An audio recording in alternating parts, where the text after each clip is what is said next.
Hi everyone, Dr. Saborski here. I know that Dr. Starling finished up with you guys in this section of the slides on Friday. So I'm going to breeze through the first couple because I know she covered them with you. And then we will finish up early adulthood and you guys will have your exam on Wednesday. Um, there isn't going to be a discussion board associated with this set of slides just because we're just finishing up. You have your test to prepare for. So in middle adulthood and late adulthood, there will be points in these videos where I say, hey, go answer questions in the discussion board. Um, I will try to be as interesting as possible on here. I know this will be different from a live class. So hopefully it's somewhat enjoyable. Um, and I think that's it for now. Um, Please bear with me. It's a little awkward jumping into a class at the end of the semester, and also for this first set of slides, it's a little awkward jumping in the end of a slide presentation for a lecture. So bear with me here. So I know that Dr. Starling already talked about friendship, but I'm just gonna review possibly what she said and go through these slides really quickly. So as you know, and probably as you're all experiencing in early adulthood, we see that friendship tends to equal people that are similar to your age. And probably most of your friends right now are the people that you are in college with, or friends that you had from high school that you've grown together as you've moved through college. Similar gender is also still a thing. Um, and then we also see that people tend to be of similar socioeconomic status and have similar interests and experiences. If you look around at the people that you're friends with, maybe in your classes, you might notice that you're all similar majors or come from different or the same type of backgrounds and things like that.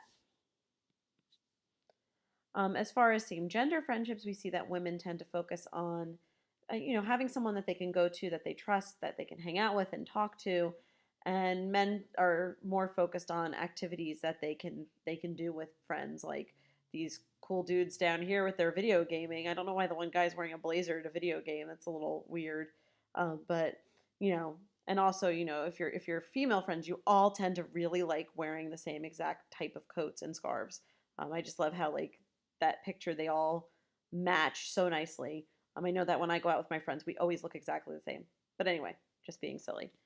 And we see Dr. Starling here with one of her friends. And we do see that, throughout college, it's also not that uncommon for people to have other gender friendships develop and meet friends that are not of the same sex and spend time with them more frequently. And usually in the college environment, this happens even more frequently just because of the fact that you're around people all the time that are in your age range. It's probably the easiest time in your life to make friends and be close to people because you all, for the most part, live together.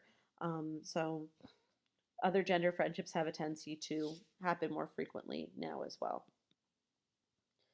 When it comes to siblings, we see that people tend to get closer to their siblings as they are in early adulthood. You might see that you're going through similar things as your sibling, and also there's things going on with your parents that might bring you closer together as parents age. And so bonds between siblings tend to grow a little bit more strong at this time. I think this is the last slide that Dr. Starling covered based on the update she gave me on Friday.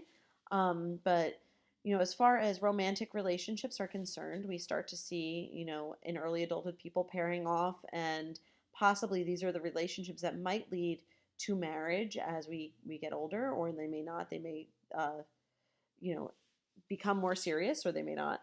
But we do see that things like proximity and similarity are the main things that bring people together.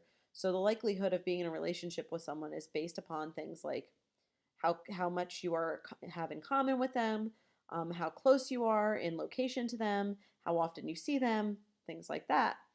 Um, so as far as the opposites attract theory, the truth is opposites really don't attract. Even if you have things about you and that other person that are the same are different, there's a likely chance that there's a lot of things that you have in common as well. Um, Although that cat picture that Dr. Starling put in these slides is really, really adorable.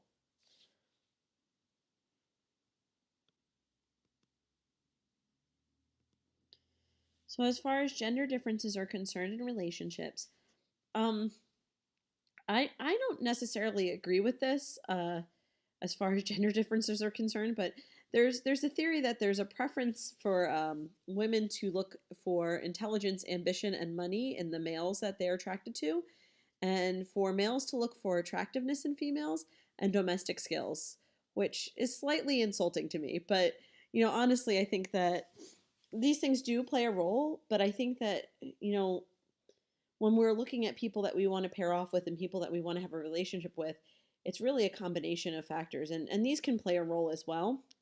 But I don't think that, you know, women mostly look for intelligence, ambition, and money, and men mostly look for attractiveness and domestic skills. Maybe I'm wrong. You guys can kind of think about why you think that this is the case a little bit amongst yourselves, or do some research on it. But that's the most I'm going to cover with that there.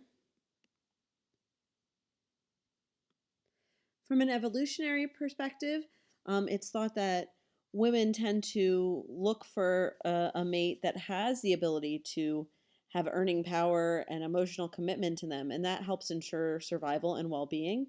And males tend to look for a mate with traits that cause them to see traits that involve things like someone who looks youthful and healthy and has the ability to give birth and care for offspring, and and that they see that the person is physically attractive and can lead to sexual pleasure. um, so as far as evidence is concerned for this, there are some evolutionary studies that look at that, but once again, you got to take it with a grain of salt, because I'm sure that there's some other things that play a role as well. And lastly, as far as social learning theory is concerned, um, we see that beginning in early childhood, men learn to be assertive and independent, and women acquire behaviors that allow them to be nurturing and facilitate caregiving. So, as far as finding a mate is concerned with this, we see that males are more likely and females are more likely to pick people based on how well they see that person performing in their gender role. Um, and that leads to relationships as well. Once again, I'm not certain that that's always the case. I think that a lot of this has changed over the last couple of decades as people have changed work roles and things like that, and it's more likely for females to be in the workplace than it was in the 80s and even the beginnings of the 90s and things like that.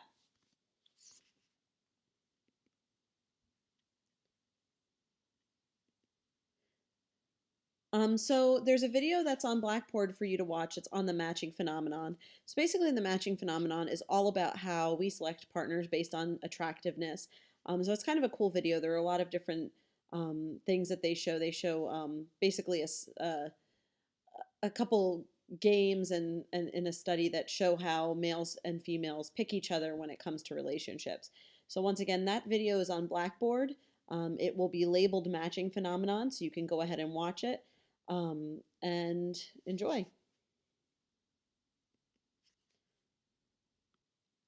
So, as far as love is concerned, one of the theorists that did research in human development and social psychology identified a theory that he calls the triangular theory of love. His name was Robert Sternberg, and he believed that there were three main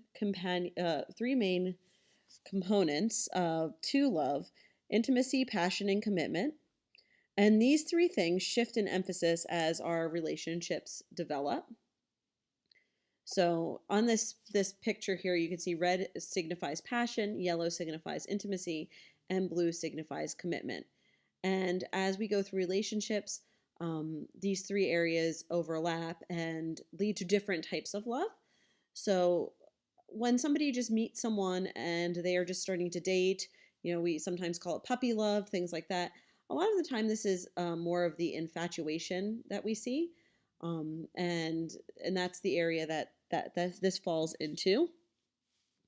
Um, we also have friendship and things like that, which would be which is just when we have intimacy alone. You probably have lots of friends that you confide in and you can talk to and you trust and are loyal to each other. However, there's most likely not that romantic component to your relationship. And then the last area, the blue area that you see here, is empty love, and that's when somebody has commitment, but they don't have the passion or the intimacy end of things. So, just to say that a little bit more clearly, infatuation, the pink, and under the pink, is passion with no commitment and no intimacy. Like is intimacy with no passion or no commitment. And empty love is commitment with no passion or intimacy. And we might see empty love with individuals as they get older and they've been married for a long time. Maybe the fire has gone out and they're not as passionate with each other anymore. Maybe there's not as much intimacy as there once was, and they have separate interests and just have grown apart. Um, but they still feel a need to stay together because they're committed to each other. They've been together for a long time. Um, so based on these three areas, we also see that sometimes they overlap, and there are four different types of love that come from this overlap. So fatuous love is when a person has commitment and passion, and the relationship is based a lot on the physical components of the relationship. They're in a mutual relationship with each other, and they are uh, monogamous possibly, but that the majority of what's keeping them together is the fact that there is passion there. So if that passion ends for whatever reason, that relationship doesn't have a lot of other things to stand on.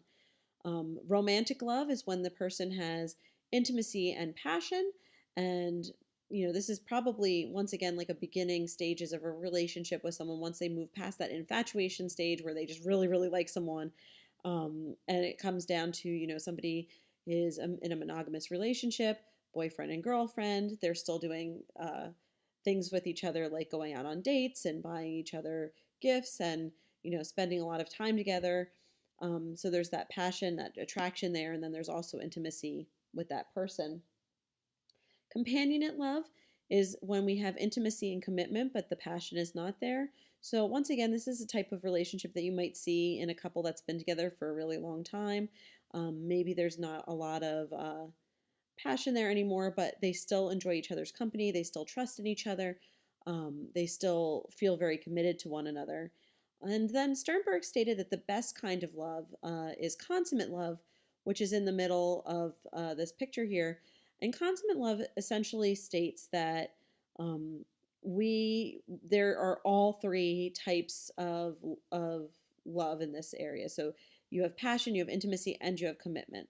So all three components of love are involved in this area. So best type of relationship. People are still they're very passionate with each other, love each other, romantic with each other. They enjoy being with each other. They have a lot of intimacy, and they can talk to that person and trust that person, and know that that person's going to be there for them. And along with that, they're committed to each other in that relationship. So if somebody does not find a partner in early adulthood, we start to see that there's a rise and a peak in loneliness, um, starting in the teens into early 20s. If there's a lack of intimacy, we see that that can cause issues for a person if they don't feel like they have any close friendships or anybody that they can spend their time with.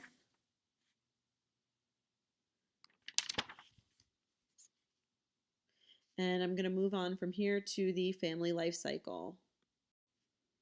So moving on into the family life cycle. So basically, this is considered to be the way most families progress as people age and kids leave the home and go off to college, and then adulthood and go into, leaving their parents' home, getting jobs, living on their own. Essentially, once they leave home, then it leads to what our societal norm is that people will leave the home, get married, and end up in the future having kids and ending up in parenthood. So this is what we see is the series of phases that most families follow in the world. This doesn't mean that everybody follows these phases, but it is the majority as people age and leave their parents' homes. Um,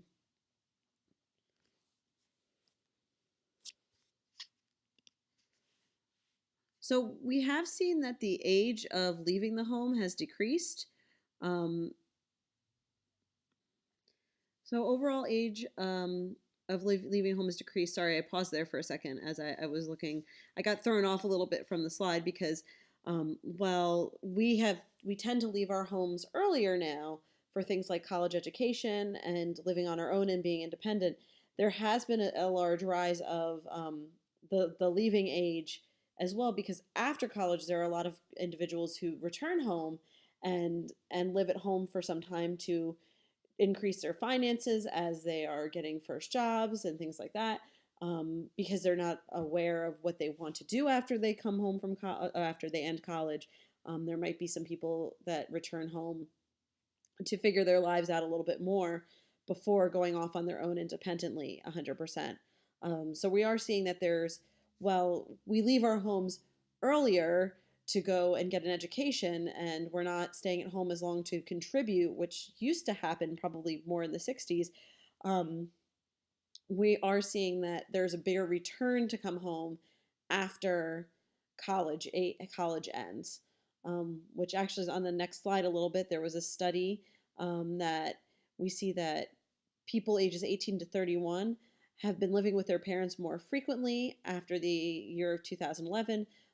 This study focuses on Sacramento, but this has been a trend throughout the country that as people are graduating from college, or finishing college, they have a tendency to live at home more frequently with parents than previously. So you can see, like, back in particularly like the 50s and to the 80s, it was less likely for somebody to return home after school. And as we went through the 90s and the mid into 2011, this changed. So marriage. Marriage is what brings us together today, if you've seen The Princess Bride. So essentially, marriage is when families join. Um, this creates a new subsystem. So prior to marriage, we, had our independent families, and then once two families come together, you have in-laws, you have sister-in-laws, mother-in-laws, and all sorts of things. So obviously, there's new relationships that come into play, which leads to new dynamics that can occur. Sometimes this can be stressful on a family when you have mother-in-laws and father-in-laws and things like that, and you have to figure out how to share holidays and um, people that need to be invited to events and things like that. I really enjoy that I love my in-laws shirt. I think I might get that for the next family gathering I have, but maybe not. So as far as marital success being concerned, I look at that lovely happy couple down at the bottom of this slide. They really seem to be loving life. So happiness in marriage is influenced by a variety of things. We see that, based on what people's expectations for the marriage is. If they have similar expectations going in, likely the marriage is going to be more happy. If they come from different backgrounds, there's positive family interactions, not just between the two of them, but also with other family members. Um, and also, if people feel like their marital role in that relationship is what it should be, so that they feel like they're playing the correct role, and that the partner doesn't think they should be doing something differently than what they're doing. Um, as far as marital roles are concerned, there are two main types of marital roles. So this has changed a little bit as well over history. It used to be that the marital role was more what we consider to be a traditional role.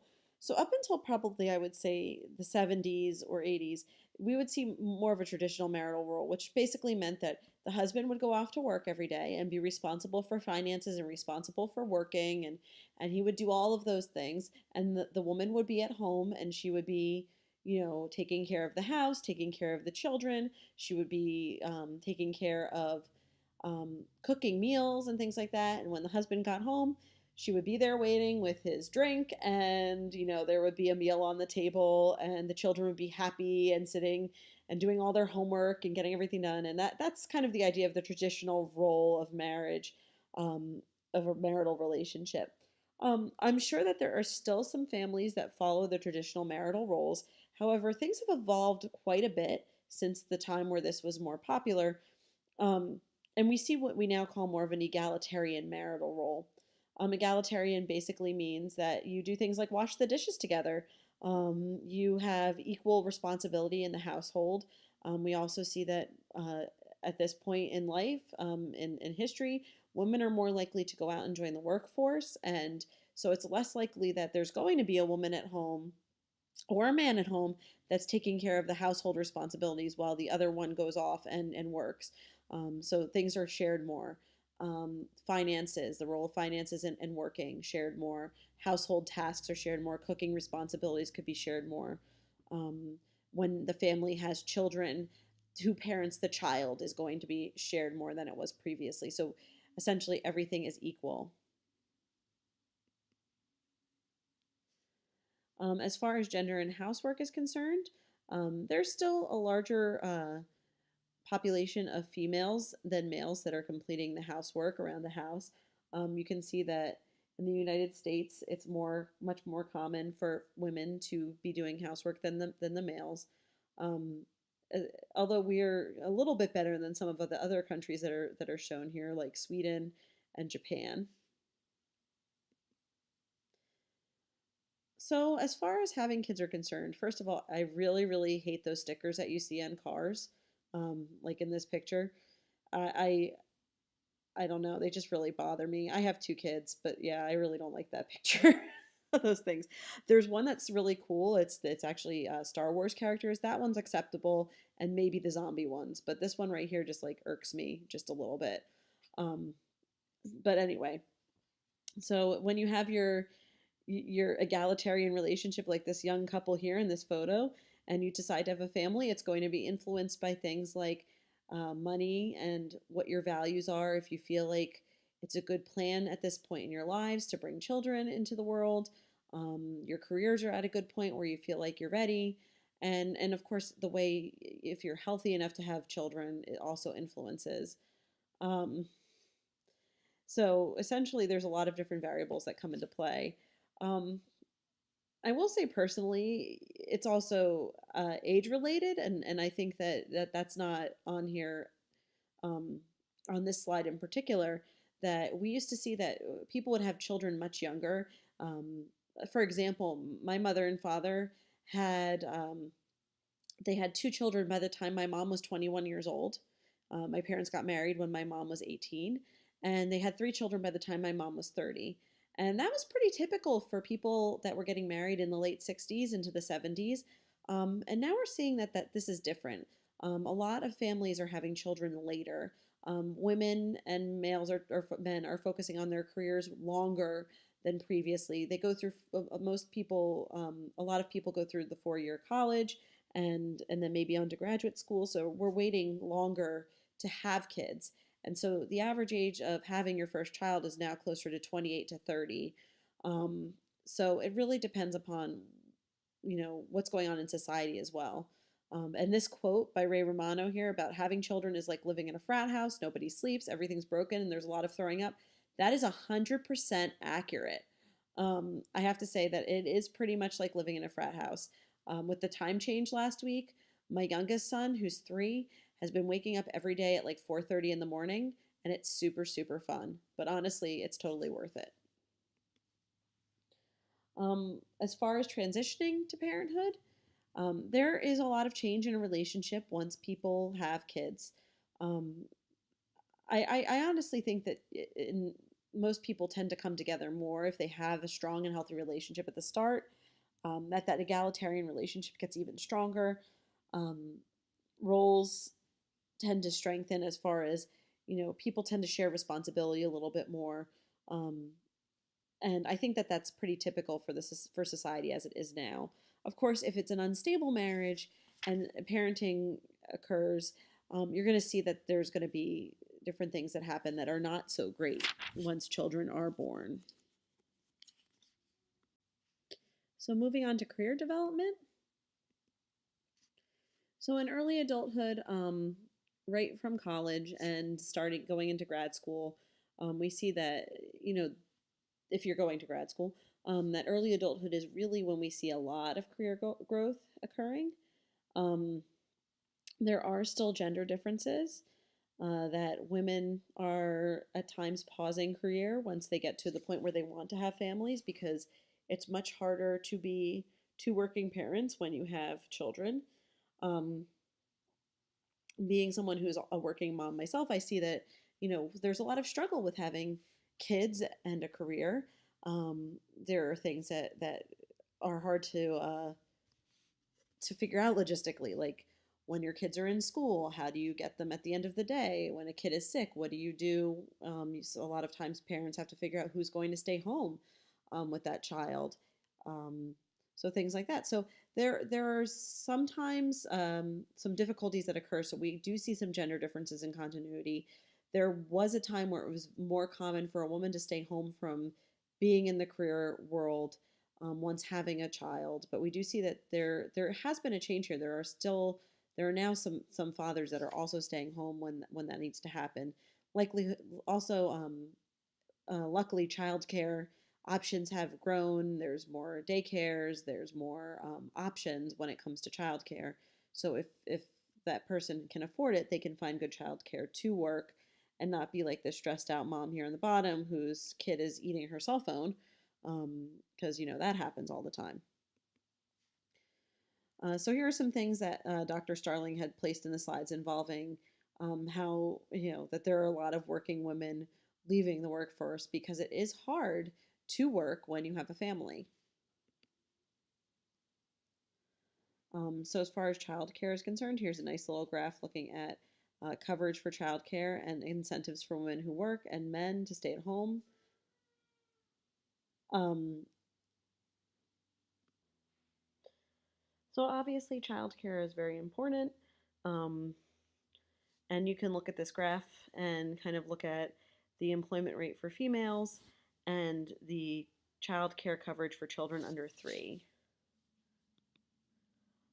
So there is a larger proportion of stay-at-home dads now, um, so which has increased over the past several years. It's even higher now than it was back in 2010 when this graph was made. When this graph uh, was looking at data, um, so it is more likely for males to stay home with their children now, which is kind of cool and great. Um, as far as women in the workplace, um, we are still really working hard to get above that glass ceiling that women often face in the workplace. So, generally, we still have lower salaries than men, which can be because of a lot of different things. Some of the things that are named in your text are things like college degrees. Possibly some women have lower college degrees, although I feel like that is changing quite a bit over time. Career choice, we might have careers that are lower salaried careers. Once again, I feel like this is changing, and um, I'm not sure what Dr. Starling meant by negotiating. I don't have that readily available to me in my text. But also, children can play a role too in the amount of hours a woman can work versus a male. But really, there is a lot of issue to that. There are lower salaries because women just tend to make less than men, even though that's sort of ridiculous, in my opinion.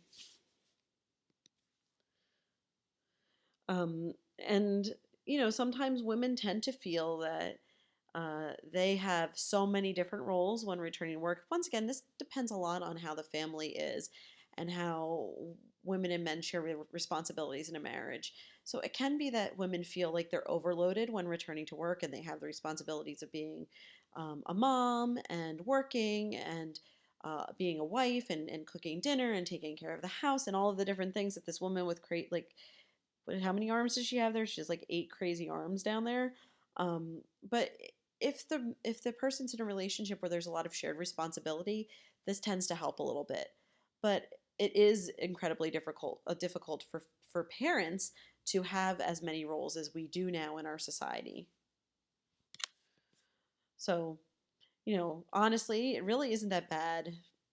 Um, so I agree with this slide. As long as you have a strong partnership and a strong marriage, and people can work together to figure out how to handle all the different responsibilities that come along with a marriage and being a parent, It also really helps if you have a flexible work situation. So if you work in an environment that people are understanding if something happens and your kids get sick, or there's some kind of other family situation that occurs, or you need to leave early because you have a PTA meeting, or your kid's in a sport and you have to leave early to go watch them in baseball or whatever the case may be.